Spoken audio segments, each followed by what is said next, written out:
Sebelumnya perkenalkan, nama saya Aryan Irsyad. Di sini saya akan membacakan tentang diferensiasi produk dan diversifikasi produk. Produk. Secara umum, produk adalah segala sesuatu yang mampu dihasilkan dari proses produksi berupa barang ataupun jasa yang nantinya bisa diperjualbelikan di pasar. Pengertian produk menurut Jaslim Salim.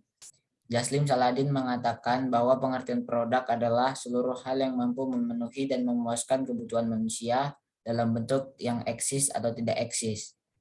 Konsep produksi. Konsep yang biasa digunakan oleh para produsen adalah konsumen akan menyukai suatu produk yang mempunyai kualitas, performa yang baik, serta paling inovatif. Klasifikasi dan jenis-jenis produk. Produk bisa dibedakan ke dalam beberapa jenis, baik dalam bentuk wujud dan daya tahan produk tersebut. Berikut ini adalah jenis-jenis produk menurut Philip Kotler. 1. Produk konsumsi adalah seluruh produk yang biasa digunakan oleh konsumen tingkat akhir atau end user. Contohnya, produk kebutuhan sehari-hari. Contohnya, sampo, bahan makanan, dan kebutuhan dapur, dan produk belanjaan. Produk khusus, contohnya perhiasan, mobil, dan lainnya. 3. Unsold goods, contohnya batu nisan, peti mati, dan tanah pemakaman. 2. Produk industri adalah seluruh produk yang mampu dibeli oleh konsumen agar bisa digunakan sebagai bahan baku untuk bisa diproses menjadi produk yang baru. Produk industri terbagi menjadi beberapa bagian, yaitu bahan baku dan suku cadang. Adalah produk yang diperlukan untuk diolah menjadi produk baru yang memiliki manfaat lebih. Jenis produknya ini dibagi menjadi dua bagian, yaitu bahan mentah dan suku cadang. Contoh produk mentah, kayu dan gandum. Contoh suku cadang, layar, LCD, dan lain-lain. Barang modal adalah produk yang mampu mengembangkan suatu produk matang serta memiliki daya tahan. Contohnya adalah pabrik, bangunan kantor, dan mobil. Perlengkapan dan layanan bisnis adalah produk yang mampu membantu pengelolaan produk matang yang siap dijual dan mempunyai daya tahan yang tergolong lama. Contohnya adalah alat tulis kantor, oli pelumas, bahan bakar mesin, dan lain-lain. 3. Produk berdasarkan wujudnya. Suatu produk bisa dikategorikan berdasarkan wujudnya, yaitu produk barang dan jasa. Produk barang, contohnya minuman, makanan, aksesoris, dan lain-lain. Produk jasa, contohnya jasa penginapan, jasa konsultasi, jasa rias, jasa pijat urut, dan lain-lain. 4. Produk berdasarkan daya tahannya dibagi menjadi dua jenis, yaitu barang tidak tahan lama, contohnya pasta gigi, sabun mandi, parfum, dan lain-lain. Barang tahan lama, contohnya laptop, smartphone, lemari, kulkas, televisi, dan lain-lain. B. Diferensiasi produk. Diferensiasi produk adalah pembeda antara produk sejenis, baik dengan kompetitor maupun dengan produk inti yang kita miliki. Berbeda bukan berarti aneh. Perbedaan ini untuk membuat produk yang lebih unik dari menarik dan pastinya dapat memenuhi kebutuhan konsumen. Ada kalanya untuk dapat memenangkan kompetisi dalam bisnis, diperlukan pembeda dengan produk atau layanan yang ada di pasar. Selain promosi dan juga segmentasi pasar, hal tersebut ibarat dua mata rantai yang saling berkaitan. Diferensiasi mempermudah ajang promosi dan segmentasi.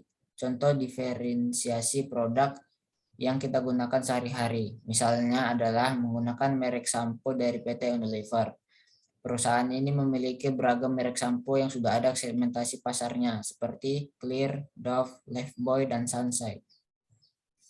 Berikut pengertian dan definisi diferensiasi produk dari beberapa sumber buku. Menurut Madura, diferensiasi produk adalah upaya dari perusahaan untuk membedakan produknya dari produk pesaing dalam suatu sifat yang lebih diinginkan. Menurut Kartajaya, diferensiasi sebagai upaya brand atau perusahaan untuk menciptakan perbedaan di antara para pesaing dan dalam rangka membentuk value terbaik kepada pelanggan. Dimensi diferensiasi produk menurut Kotler dan Armstrong terdapat beberapa parameter atau dimensi dalam membuat sebuah diferensiasi produk, yaitu 1. Bentuk. 2. Mutu kinerja. 3. Keandalan. 4. Mudah diperbaiki. 5. Gaya. 6. Rancangan atau desain. 7. Daya tahan. 8. Keunikan. Strategi yang harus dilakukan.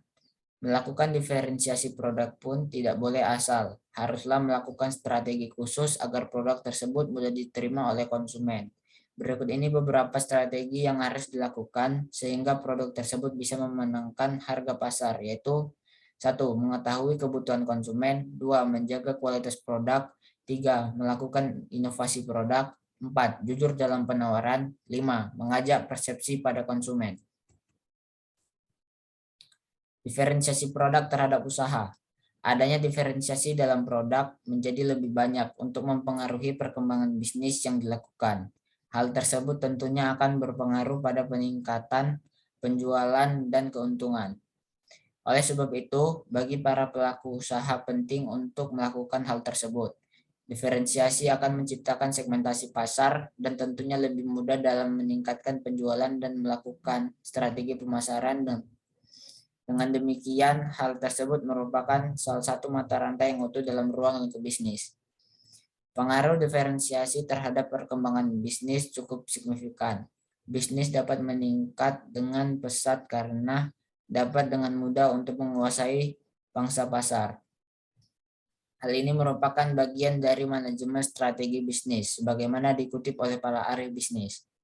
Dalam melakukan pengembangan atau diferensiasi produk atau layanan tentu dibutuhkan penganggaran yang baik agar semua rencana berjalan dengan optimal. Hal ini memaksa kita untuk melakukan pengelolaan keuangan bisnis yang berstruktur, sistematis dari sesuai dengan realistis perancangan usaha kita ke depannya.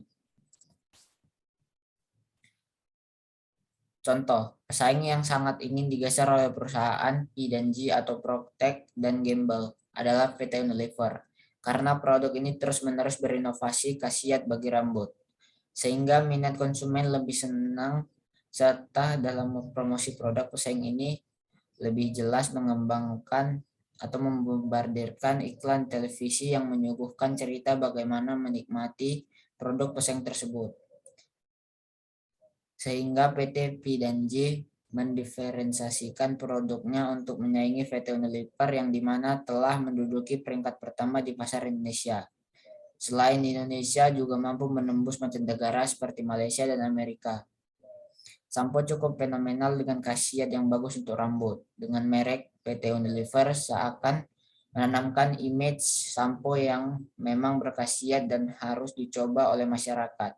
Sesuai dengan tagline-nya berkhasiat untuk rambut. Selain itu, PT Unilever juga gencar beriklan pada berbagai media. Mereka mencoba menggencarkan promosi secepat mungkin untuk meningkatkan awareness pasar. Sebagai pendatang baru, PT Unilever hadir dengan strategi promosi agresif untuk segera mendongkrak awareness merek produk. Salah satu bentuk promosinya yaitu pemasangan umbul-umbul sampo produk sepanjang hari untuk meningkatkan awareness pasar yang belum dilakukan oleh produk lain. C. Diversifikasi produk. Di dunia bisnis, diverifikasi adalah memproduksi beberapa produk dengan unsur intrinsik mirip, tapi tetap memiliki perbedaan dari segi lain, misalnya ukuran, jenis, merek, dan sebagainya. Diverifikasi konsentris. Misalnya ada sebuah perusahaan susu kemasan. Susu ini hanya bisa dikonsumsi oleh anak-anak, orang dewasa, hingga lansia. Nah, demi inovasi, perusahaan ini akhirnya mengembangkan susu khusus balita. Proses inilah yang dinamakan dengan diversifikasi konsentris. Produk baru perusahaan tak jauh berbeda dengan yang sudah ada. 2. Diversifikasi horizontal. Kita kembali lagi dengan perusahaan susu. Misalnya produk baru mereka adalah jus buah kemasan. Proses pembuatan jus buah tentu sangat berbeda dengan susu. Meski begitu, mereka sama-sama dikemas sebelum dipasarkan. Diversifikasi produk yang satu ini masuk ke dalam kategori horizontal, ciptaan baru perusahaan berbeda, namun masih punya sedikit kemasan yang ada. 3. Diversifikasi konglomerat. Ternyata inovasi perusahaan susu dan jus tak terhenti di sana. Mereka juga ingin menjual lemari pendingin yang tengah diminati banyak orang. Inilah yang dimaksud dengan diversifikasi konglomerat. Produk yang perusahaan sama sekali berbeda dengan yang ada, baik proses pembuatan maupun pasarnya. Pentingnya diversifikasi produk. 1. Mengikuti perubahan. Pada zaman dahulu, orang-orang harus pergi ke toko untuk berbelanja. Mereka bebas memilih produk apa saja, asalkan masuk ke gerai dan membawa lembar-lembar rupiah. Di masa kini, hal itu tak akan relevan lagi. Orang bisa membeli apapun, meski tengah tidur-tiduran di kasur dan tak memegang udang fisik. Sudah ada sistem jual beli dan uang digital. Ini hanyalah satu di antara banyak inovasi yang mengubah hidup manusia. 2. Mengurangi resiko. Memang inovasi punya bahaya tersendiri. Meski begitu, proses ini juga mengurangi resiko bisnis dalam usaha. Ada saja ancaman yang datang sana-sini. Salah satunya adalah pesaing kompetitif, masalah dalam produk, dan lain-lain. Semua ini tentu bisa mengurangi penjualan usaha orang lain. Contoh diversifikasi produk dalam industri consumer good. Siapapun pasti mengenal PT Indofood, Sukses Makmur atau ISM, terutama produk noodle-nya. Merek-merek seperti Popmie, Indomie, Sarimi, Cacmi, dan lainnya adalah dari sekian merek yang dimiliki ISM. Indomie lah yang paling luas lini produknya. Ada Indomie rasa ayam bawang, kari ayam, kaldu, bakso, soto, mie goreng, dan lain-lain. Sehingga wajar jika merek ini mendominasi pasar noodle di Indonesia. Tetapi banyaknya lini produk existing maupun tingginya bangsa pasar Indomie tidak membuat manajemen ISM happy dan berhenti berinovasi untuk terus menelurkan varian baru Indomie. Mereka mencoba untuk mengadopsi selera lokal melalui makanan khas atau tradisional yang ada di berbagai provinsi Indonesia dengan melakukan riset dan investif dan penyesuaian tertentu. Akhirnya Indofood meluncurkan Indomie selera Nusantara. Varian ini menawarkan berbagai rasa makanan khas Indonesia dari Sabang sampai Merauke. Di Makassar, Anda dapat menemukan beberapa di antaranya seperti Indomie rasa soto Makassar, sop kontro, rendang, dan soto Banjar. Selain dijual eceran, SM juga menyediakan dalam bentuk paket dengan isi kurang lebih 40 macam rasa. Untuk memperkuat citra selera Nusantara tersebut, kemasan paketnya tidak saja mencantumkan jenis apa yang dimiliki, tetapi juga memasangkan gambar Kepulauan Indonesia sebagai simbol produk yang bernuansa mutiara lintas budaya Nusantara. Diversifikasi produk di atas kelihatannya sesuatu yang sulit, relatif sederhana. Hanya sekadar menggabungkan produk existing dengan resep masakan daerah tertentu. Namun di balik kesederhanaan itu tersimpan sejumlah potensi yang mendatangkan keuntungan baru bagi Indomie. Sekian pembacaan dari saya. Terima kasih.